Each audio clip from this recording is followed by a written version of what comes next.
नमस्कार दोस्तों, वॉक पे चर्चा में आपका स्वागत। 2024 शुरू हो गया है और कुछ बहुत ही अद्भुत हो रहा है इस साल।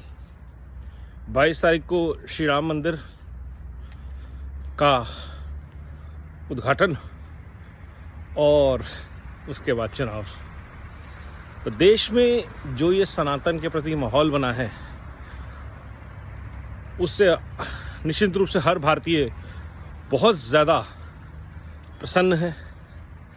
परिवारों में खुशी का माहौल है, क्योंकि सिर्फ धर्म की बात नहीं हो रही, धर्म के साथ विकास की बात भी हो रही है। हर घर तक फ़ायदा पहुंच रहा है, स्कीम्स पहुंच रही हैं, नए नए कीर्तिमान स्थापित कर रहा है भारत।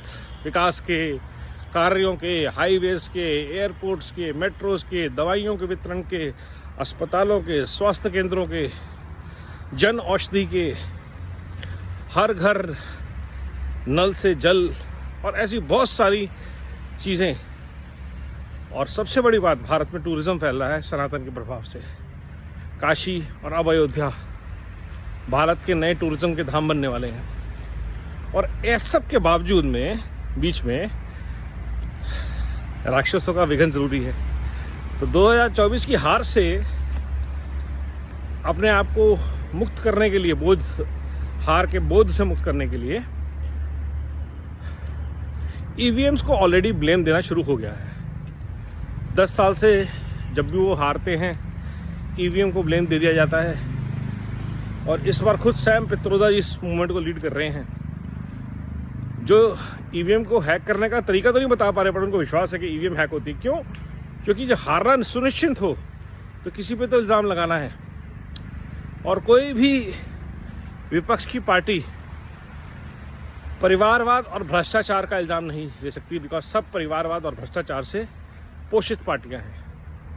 कोई भी ये इल्ज़ाम नहीं लेना चाहती कि उनकी कुरीतियों के कारण भी भारत ने मोदी सरकार को, सनातन के सपने को और ज़्यादा अप्रिशिएट किया। क्या फ़र्क दिखता है कि हमारे साथ इतने सालों तक क्या हुआ और क्या हो सकता था। ये फ़र्क भारत ने देखा है, महसूस किया है, रोज़ जिया है। और अभी भी जब आप उस फ़र्क को, उस गलती को एक्सेप्ट नहीं करना चाह रहे कि हमारी गलती थी, हमारे परिवार की गलती थी, हमारी पार्टी की गलती थी, हमारे नेताओं की गलती थी जिन्होंने भ्रष्टाचार इतना किया और सिर्फ परिवारवाद को आगे बढ़ाया। भ्रष्टाचार ने परिवारवाद को पोषित लिया और परिवारवाद ने भ्रष्टाचार को। अगर वो गलती मान लेते हैं तो विपक्ष के पास फिर भी मौका है, वरना ईवीएम तो है ही ब्लेम करने के लिए। तो भारत ने तो ठान लिया है कि अब की बार 400 पार। विपक्ष को ये देखना है कि उनको चुनाव गधों के साथ लड़ना है या टट्टुओं के साथ लड़ना है, क्योंकि घोड़े उनके पास है नहीं। वंदे भारत, वंदे मातरम।